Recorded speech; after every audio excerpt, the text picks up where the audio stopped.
Selama khilafnya belum sampai pada level ijma, maka jangan diingkari keberadaannya dan saling dihormati pendapatnya. Merespon pendapat-pendapat yang berbeda daripada apa yang kita yakini itu harus dengan cara yang lebih bijaksana, bukan dengan cacian, bukan dengan maki. Apalagi cacian dan makian ini disediakan oleh orang yang dianggap imam oleh masyarakat. A'udzubillah. Wayang. Namun yang bikin gua kaget bukan soal itu, tapi soal komentar BNPT yang mereka mengomentari ini dengan mengangkat sentimen kelompok. Wahabi lah, jenggotan lah, angus jidatnya lah.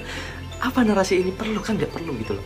Karena di masa penguasa yang sekarang ini, kenapa seolah-olah isu radikalisme ini sengaja dibuat-buat dan dibesar-besarkan di media, sehingga isu-isu yang lebih penting di mana isu tersebut merugikan masyarakat justru gak diperdulikan.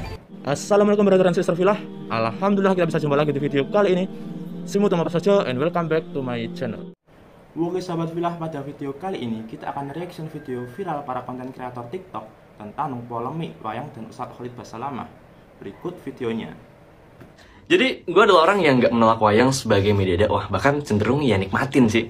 Namun manakala ada orang yang berbeda pandangan, yang menyatakan wayang itu haram, lalu yang nggak terima itu bikin pertunjukan wayang dengan menghinakan orang yang mengharamkan, rasanya kan ini tindakan yang over, kemudian terlalu telanjang dan nggak dewasa gitu.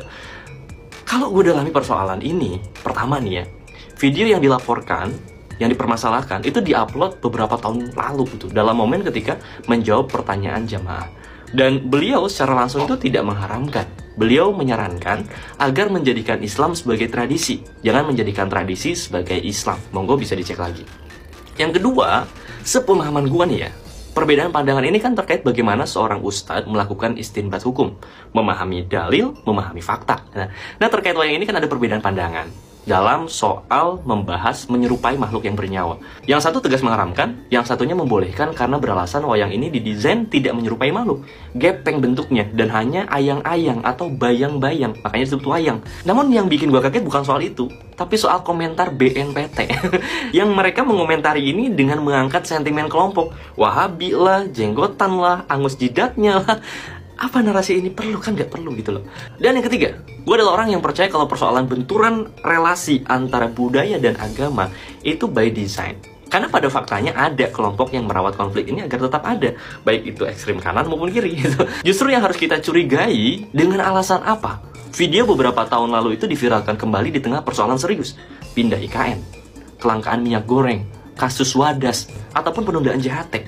Padahal kan itu yang harusnya jadi perhatian. Benar nggak sih? Pusing gue.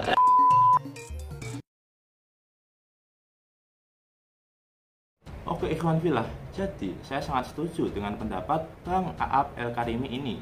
Saya sangat setuju dengan pendapat beliau yang sangat kritis tentang polemik wayang ini. Kenapa? Karena memang ini bukan yang pertama kalinya. Karena di masa penguasa yang sekarang ini, kenapa seolah-olah isu radikalisme ini sengaja dibuat-buat dan dibesar-besarkan di media, sehingga isu-isu yang lebih penting di mana isu tersebut merugikan masyarakat justru gak diperdulikan. Oke, next kita lihat video yang selanjutnya. Bismillah, alhamdulillah, wassalatu wassalamu ala rasulillah, maba'd. Bakal membahas tentang hal yang lagi rame, agar masyarakat lebih leluasa dalam berpikir dan lebih objektif, lebih bijaksana. Walaupun saya sendiri jauh dari kebijaksanaan ya. Saya sediakan skrip karena ini benar-benar di pinggir jurang. Kepada teman-teman sekalian, wayang adalah bagian dari budaya kita. Namun ketika engkau akan mempertanyakan sesuatu di hadapan seorang pendakwah, maka yang berhak untuk membahasnya adalah seseorang dianggap sebagai pakar agama, bukan pakar budaya. Karena engkau sedang mempertanyakan budaya di hadapan orang yang engkau anggap pakar di bidang agama. Jadi yang berhak untuk membahas siapa? Ya pakar agama. Wayang sendiri ini kan terikat dengan surah, sedangkan surah ini sedang diikhtilafkan oleh para ulama. Pendapat yang paling ringan pun yang memperbolehkan selama di sana tidak ada unsur mu'azzam atau unsur yang diagungkan seperti dewa-dewa dan sebagainya. Dan di sana ada kaidah la yunkarul mukhtalifu fih wa innama yunkarul mujma'u alaih. Selama khilafnya belum sampai pada level ijma, maka jangan diingkari keberadaannya dan saling dihormati pendapatnya. Merespon pendapat-pendapat yang berbeda daripada apa yang kita yakini itu harus dengan cara yang lebih bijaksana, bukan dengan cacian, bukan dengan maki. Apalagi cacian dan makian ini disediakan oleh orang yang dianggap imam oleh masyarakat. A'udzubillah. Saya tekankan, saya di sini tidak pernah membela Ustadz Khalid Basalamah, karena sampai saat ini teman-teman bisa cek di highlight Instagram saya yang pertama kali saya bikin highlight Instagram adalah kritikan terhadap Ustadz Khalid Basalamah mengenai imsak di bulan Ramadan. Silakan cek, silakan. Dan saya meyakini kritikan itu adalah hal yang wajar selama dengan cara yang bijak, bukan dengan cara ngata-ngatain, dengan cacian, makian. Apalagi kita tahu ya, ada replika wayang yang mirip dengan Ustadz Khalid, saya gak tahu itu tujuannya ke siapa, sedang menggoda sosok wayang wanita. Apakah ini pantas? Hah? Cacian dan makian disediakan oleh seseorang yang dianggap imam oleh masyarakat? Ya Rabb. Imam Ali radhiyallahu anhu berkata, "La tukthiril itab fa innal itab yurithu ad-daghinata wal baghdah wa kathratuhu min su'il adab." Jangan memperbanyak celaan, karena celaan mampu menimbulkan perpecahan, kebencian, kemarahan, dan memperbanyak celaan termasuk di antara tanda seseorang dianggap buruk budi pekertinya, buruk akhlaknya. Apalagi sekelas imam yang dianggap agung oleh masyarakat ramai. Sekali lagi, kritik pendapatnya, bukan personalitinya. Itu adalah orang bijak. Kalau ada orang yang ketika ada orang mencela-mencela, lalu tiba-tiba yang dihina adalah personalitinya, maka ketahuilah dialah juga orang yang mencela-mencela. Saya sendiri pun tidak tahu berapa menit lagi, berapa tahun lagi, satu atau dua pendapat saya akan menimbulkan perpecahan dan kemarahan di antara ummah. Yang semoga Allah Subhanahu wa taala melindungi saya dan kamu daripada fitnah-fitnah yang terjadi, entah itu karena lisan maupun perbuatan kita. Dalam artian saya tidak maksum, pasti ada kesalahan dari diri saya. Tapi saya berharap apabila ada kesalahan daripada pendapat-pendapat saya, tolong kritik pendapatnya, bukan malah kembali ke personality saya. Semoga Allah Subhanahu wa taala senantiasa melindungi saya dan kamu dan menjadikan saya dan kamu termasuk dari golongan orang-orang yang bijak menyikapi satu permasalahan. Amin. Assalamualaikum. Oke sahabat filah, itulah tadi videonya, dan di sini yang menarik adalah tentang mencela-mencela. Ada seorang Gus yang berkali-kali bilang, jangan mencaci, kita harus saling menghormati. Apalagi di saat HRS mengkritik Nikita Mirzani, dia juga bilang, Habib kok mencaci, tapi beliau sendiri berkali-kali mencaci para asatidz dan ulama. Dulu beliau pernah mencaci Ustadz Tengku Zulkarnain. Lah iki jarene kafaro yo kafiru kufron. Wis saka ngendi? Kafir itu asal kata kafaro yukafiru kufron.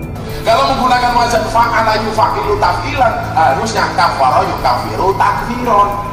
Goblok. Soalnya napa ngajine mboten teng pondok pesantren, tapi ngajine namung tabayatu buyutuban. Mergo ngajine tabayatu buyutuban, akhire gobloke kana ya kudu konangan. Akhirnya utek emat daya mudu modal. Soalnya orang tahu belajar ngaji di pondok pesantren. Dan sekarang beliau mencaci Ustadz Khalid Basalamah walaupun secara tidak langsung. Betapa luas iblis itu menghamparkan hijab dari kekerdilan otaknya hingga menutupi sinar matahari junjungan kita atas nama agama. Kamu siapa? Aku tahu jenggotmu panjang tapi belum tua. Wajar tak tahu budaya dan tak tahu tata krama. Semoga kita semua dihindarkan dari sifat mencela-mencela seperti ini.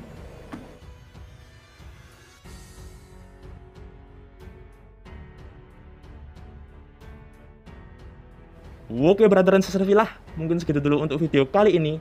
Mohon maaf jika ada salah kata. Jika kalian ada pendapat atau pertanyaan, langsung saja isi di kolom komentar. Jika video ini berfaedah, klik subscribe dan aktifkan lonceng notifikasinya. Dan yang terpenting, share video ini agar kebaikan ini tidak terhenti di kamu saja. Wallahu a'lam bishawab. Barakallahu fikum.